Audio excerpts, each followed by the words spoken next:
எப்படி படிப்பு கிடைக்கும்? இடஒதுக்கீடுனால் மட்டும்தான் கிடைக்கும். இந்த கல்லூரிகள்ல சேரும் பொழுது முஸ்லிமுக்கு 10 இடத்தை தனியா ஒதுக்குடா, 100க்கு 10 இடத்தை கொடு என்று ஒதுக்கி விட்டார்களேயானால், நம்ம பின்தங்கிய சமுதாயம் என்று ஒத்துக்கொண்டார்களேயானால், மார்க்கில் கூட சில சலுகையை தருவாங்க. தலித்து மக்களுக்கு மற்ற மக்களுக்கு ஒரே மார்க்கா? அவன்லாம் 80 எடுக்கணும்னா தலித்து 70 எடுத்தா போதுங்க. அப்ப 70 மார்க் எடுத்துட்டு ஓடி போயிடறான், அவன் மட்டும் போயிடறானா இல்லையா? அவனு வேணும் கண்டிப்பா. நான் அதை குறை சொல்வதற்கு சொல்லவில்லை. அந்த சமுதாயம் நசுக்கப்பட்டு ஒடுக்கப்பட்டு இருந்த காரணத்தினால் அவர்களை கொஞ்சம் மேலதிக்கு விடுறதா இருந்தா, அவனு நம்மள மாதிரி இருந்தான். அவன் அப்ப படிக்கல, அவன் பாட்டம் படிக்கல, அவனை சட்டம் போடக்கூடாதுன்னாங்க, மாடுமைக்கு தெருவுல செருப்பு போட்டு போடக்கூடாதுன்னாங்க. அந்த சமுதாயத்தை நசுக்கின காரணத்தினால அவனுக்கு இட ஒதுக்கீடு கொடுத்தீங்க. இன்னைக்கு அவன் கலெக்டரா இருக்கான், பெருமை சந்தோஷப்படுறோம். இன்னைக்கு போலீஸ் அதிகாரியா இருக்கான், அதை பார்த்து சந்தோஷப்படுறோம். பெரிய பெரிய பதவி எல்லாம் போயிட்டான், சந்தோஷப்படுறோம். அவனுக்கு எதனால் கிடைத்தது? அப்பம் படிச்சனால கிடைச்சதா? அல்ல பணத்தை கொடுத்த இடத்தை வாங்கினானா? இல்ல, அவனுக்குன்னு ஒதுக்கினார்கள். அவனுக்குன்னு ஒரு 18% தொகுதி 69 ஒதுக்கி அதுல 18% தலித்து மக்களுக்காக வேண்டி அவர்கள் தனியாக ஒதுக்கினார்கள். அதுல எல்லாத்திலும் அவர்களுக்கு சில சலுகைகளை வழங்கினார்கள். குறைந்த மதிப்பெண் எடுத்தால் கூட அவருக்கு அந்த தகுதி உண்டு என்று சொன்னார்கள். போலீஸ் வேலைக்கு போனா கூட பாடிக்கு கூட சில கண்டிஷன்லாம் இருக்கிறது, அது கூட தலித்துக்கு தளர்த்தினார்கள். இவன் இத்தனை இஞ்சி இருக்கணும்னா அவனுக்கு இத்தனை இஞ்சி இருக்க தேவையில்லை, கொஞ்சம் குறையலாம் என்று இப்படி எல்லா விஷயங்களையும் அவர்களுக்கு ஒரு சலுகையை கொடுத்த காரணத்தினால் சாதாரணமான மக்கள் எல்லாம் கூட என்ன செஞ்சாங்க? எல்லா விதமான பதவிகளுக்கு வர முடிந்தது. கண்ணு முன்னாடி பார்க்கிறோம், நம்மள மாதிரி ஒதுக்கப்பட்ட ஒரு சமுதாயம் ஒரு அளவுக்கு நல்ல நிலைக்கு வந்துருச்சு. நேற்று மாதிரிலாம் இன்னைக்கு இல்ல, 50 வருஷத்துக்கு முந்தைய இருந்த மாதிரிலாம் இல்ல. இன்றைக்கு ஒரு கண்ணியமான ஒரு மரியாதைக்குரிய ஒரு நிலையில் அந்த சமுதாயம் இன்னைக்கு இருக்கிறது.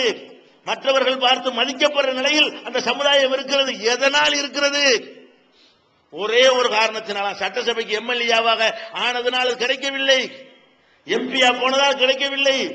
இடஒதுக்கீட்டை அன்னைக்கு அரசியல் சாசனம் வகுக்கும் பொழுது இடஒதுக்கீட்டை அவர்களுக்கு சட்டமாக ஆக்கிய காரணத்தினால், அதை ஒவ்வொரு மாநிலங்களிலையும் போதுமான அளவுக்கு அதிகப்படுத்திய காரணத்தினால், இன்னும் சொல்ல போனா 10 வருஷத்துக்கு தான் கொடுத்தாங்க இடஒதுக்கீடு. தலித்து மக்களுக்கு இடஒதுக்கீடு கொடுத்தானே, அந்த நேரத்தில் என்ன சொல்லி கொடுத்தான்? 10 ஆண்டுகளுக்கு மட்டும் கொடுப்போம்னா. 60 ஆண்டு ஓடி போச்சு, இன்னும் எடுக்க முடியல. அந்த கொடுக்கிற நிலையில அவங்க இருக்கிறாங்க. 10 ஆண்டுக்கு பிறகு எடுத்துல நீக்கிறல. நாங்க என்ன கேட்கிறோம் என்றால், நாங்க இன்னைக்கு தலித்து மக்கள் மாதிரி இருக்கிறோமா இல்லையா? கேள்வி என்ன? தலித்து மக்களுக்கு நீ எதற்காக இடஒதுக்கீடு கொடுத்தாய்? அவங்க பின்தங்கி இருக்கிறாங்க கொடுத்த. எங்க நிலைமை என்ன? நீதிபதி ராஜேந்திர சச்சார் சொல்லுகிறார், இந்தியா சுதந்திரம் அடையும் பொழுது தலித்து மக்கள் எந்த நிலையில் இருந்தார்களோ அந்த நிலையில் இந்த 60 ஆண்டு காலத்தில் முஸ்லிம்கள் இருக்கிறார்கள். நான் சொல்லவில்லை. இப்ப இருக்கக்கூடிய இதே மத்திய அரசாங்கம் நியமித்த நீதிபதி ராஜேந்திர சச்சார் அவர்கள் தலைமையில் அமைக்கப்பட்ட கமிஷன் தன்னுடைய அறிக்கையை இதே மத்திய அரசாங்கத்தில் கொடுத்திருக்கிறது. அந்த அறிக்கையில சொல்லுகிறது, தலித்து மக்களுடைய நிலைமைக்கு சமமாக இன்றைக்கு இந்தியாவில் உள்ள முஸ்லிம்கள் நிலைமை இருக்கிறது. அப்படித்தான் இருக்குன்னு ப்ரூஃப் ஆயிட்டா ஏன் அவங்கள மாதிரி எங்களை தூக்கி விட மாட்டேங்கிற? தலித்து மக்கள் பின்தங்கினார்கள் என்பதை கொஞ்சம் தூக்கி விட்ட மாதிரி எங்களையும் தூக்கி விட்டா நாங்கள் படிப்போமா இல்லையா? நாங்கள் ஒரு நல்ல ஒரு தகுதியான ஒரு நிலைக்கு உயர்வோமா இல்லையா? அப்ப இதான் மேட்ரு. முதல் விஷயம் என்ன நீங்க புரிந்து கொள்ளணும், இடஒதுக்கீடு தேவையா என்றால் நிச்சயமாக தேவை. எதனால தேவை? முதல்ல படிப்புக்கு தேவை. படிப்புக்கு ஏன் தேவை?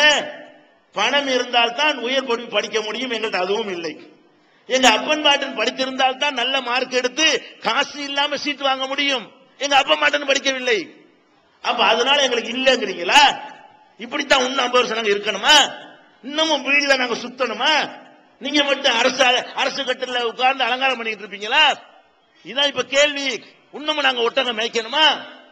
அரபு நாட்டுல போய் பார்த்தா அந்த அவலத்தை இங்க வரும்போது ஒரு மாதிரியா செண்டை பூசிக்கிட்டு ஒரு பந்தா காட்டுறான். அங்க போய் பார்த்தா தெரியும் இந்த அரபு நாட்டில் படக்கூடிய நம்ம மக்கள் படக்கூடிய அவலம் சிரிக்கிற அவலம் இல்ல.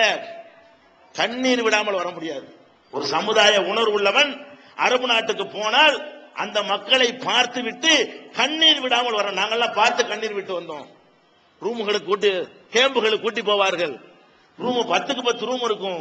அதுக்குள்ள 20 பேர் படுத்து கிடப்பாங்க. அவன் காலில் இவன், அவன் காலுக்கு மேல காலை போட்டு படுத்து கிடப்பாங்க. இந்த மாதிரி 20 பேரை கொண்டு ஆடு மாடு மாதிரி அடைத்து வைத்திருப்பார்கள். 4 மணிக்கு அலாரம் வச்சு எழுப்பி விடுவான். வெட்ட வெட்டங்கிற குளிர், மேலப்பாளையம் குளிர் இல்ல, வெட்ட வெட்டங்கிற குளிர்ல எந்திரிச்சு 4 மணிக்கு குடிச்சிட்டு குளிச்சுட்டு ஓடுவான். எதுக்கு? வேலை செய்ய, கட்டட வேலை செய்யறதுக்கு ஃபர்ஸ்ட் ஷிப்ட்ல போயிருவான். அவனுக்கு நகராட்சி சுத்தம் பண்ணதுக்கு ஓடி விடுவான். அது மாதிரி வேன்ல கொண்டு ஆடு மாடு மாதிரி அடைப்பாங்க, அடைச்சு கொண்டே விடுவாங்க. 4 மணிக்கு போறவன், அந்த குளிச்சுட்டு போறவன் குடும்பம் படுற கஷ்டத்தை எல்லாம் பார்த்து அவனுக்கு 8 மணி நேரம் வேலை 12 1 மணிக்கு எல்லாம் முடிஞ்சிடும். ஓவர் டைம் பாக்குறேங்கிறான், இன்னும் கொஞ்சம் பாக்குறேன், என் பிள்ளைய காப்பாற்றணும்ல. நம்ம நாட்டுல மேதினம் கொண்டாடுறான், 8 மணிக்கு மேல வேலை இல்லைங்கிறான், யூனியன்கிறான், கொடியை பிடிக்கிறான், என்னென்னமோ பண்றான்.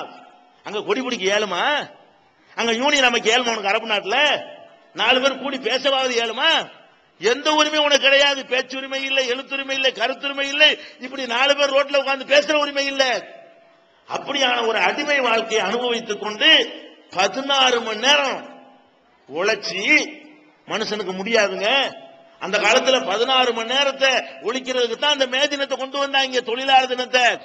தொழிலாளி ஒரு மனுஷனால் 8 மணி நேரம் தான் வேலை செய்ய முடியும். 8 மணி நேரம் தூங்குவான், 8 மணி நேரம் அவன் என்ஜாய் பண்ண வேண்டும், 8 மணி நேரம் ரிலாக்ஸா இருக்க வேண்டும் சொல்லி 3 8 பிரிச்சு, ஒரு 8 தூங்கு, ஒரு 8 வேலை பாரு, ஒரு 8 இஷ்டத்துக்கு போ என்று இந்த 3ஆக பிரித்து 8 மணி நேர வேலையை கொண்டு வந்தானே. அந்த நிலையில தான்ப்பா அரபு நாட்டுல போய் என் மக்கள்லாம் இருக்கிறான். நீ என்ன பண்ற? 8 மணி நேரம், நீ 16 மணி நேரம் வேலை பார்க்கறிய. 16 மணி நேரம் வேலை பார்த்தா 5000 ரூபாய் வீட்டுக்கு அனுப்புறான். ஒரு மனிதனுக்கு முடியாது. 25 வயசுல 40 வயசு தோற்றம், 40 வயசுல 65 வயசு தோற்றம். 1000 ரூபாய் இல்லையா? அப்ப இளமையும் விட்டு, பொண்டாட்டியும் விட்டு, பிள்ளையும் விட்டுட்டு இப்படிப்பட்ட கஷ்டப்படுற நிலையை மாத்தணும்னு சொன்னா அதுக்கு ஒரே வழி என்ன? இடஒதுக்கீடு இல்லாமல் வேற வழி இருந்தா எனக்கு சொல்லுங்க. படிக்கிறதுக்கு என்ன சொல்லுவீங்க?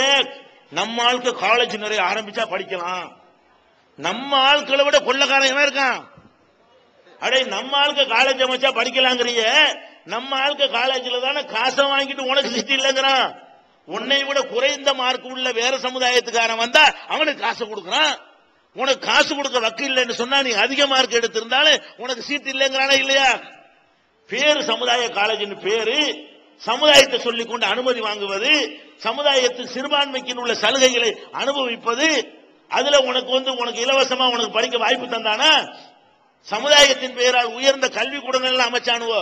நாங்களும் எல்கேஜி கொடுக்க போறோம், அந்த மாதிரி கொடுக்க போறோம், கிறிஸ்துவர்களுக்கு நிகராக கல்வி கொடுக்க போறோம்னு சொன்னா லட்சக்கணக்கான ரூபாய் கொடுத்தா தான் எல்கேஜில சீட்டு கிடைக்கிறது. நம்ம ஆளு கமர்சியல்.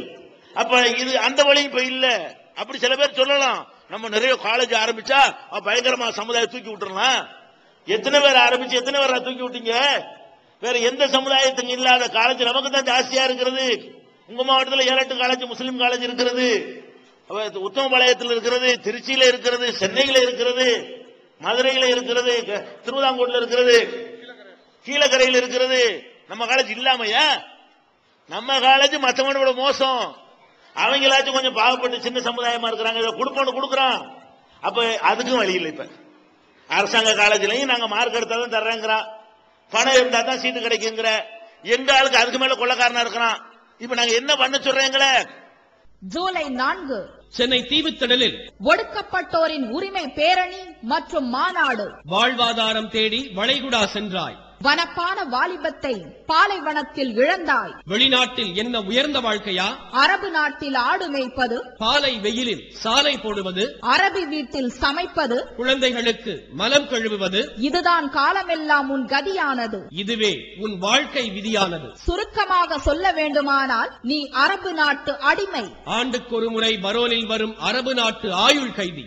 இது உன் வெளிநாட்டு அவலம் என்றால் உள்நாட்டில் உன் நிலை என்ன? ஒரு நாளைக்கு ஒரு வேளை மட்டும் உண்ணும் சமுதாயமே, ஈராடைக்கு மேலாய் ஏதும் இல்லாத என் சமுதாயமே, கொத்தடிமை கூலியாய், படிப்பறிவில்லாதவனாய், திட்டமிட்டு சித்தரிக்கப்படும் தீவிரவாதத்தின் முத்திரையாய், பயங்கரவாதத்தின் மறுபெயராய், குற்ற பரம்பரையாய் கூனி குறுகி வாழும் என் சமுதாயமே, வெட்ட வெளியே உன் கழிப்பறை, கூரை குடிசையே உன் குடியிருப்பு, காலமெல்லாம் வறுமையே உன் வாழ்க்கை. அந்தோ பரிதாபம். கலவர தீயில் உன் சமுதாயம் மட்டும் கரிக்கட்டைகளாக, அதுவும் கட்டுக்கட்டாக சாக காரணம் என்ன? காக்கி சட்டை அணிந்த காவல்துறையிலும் நாட்டை காக்கும் ராணுவ துறையிலும் நீ இல்லாததுதான். அனைத்து துறையிலும் நீ ஒதுக்கப்பட்டாய், ஓரங்கட்டப்பட்டாய்.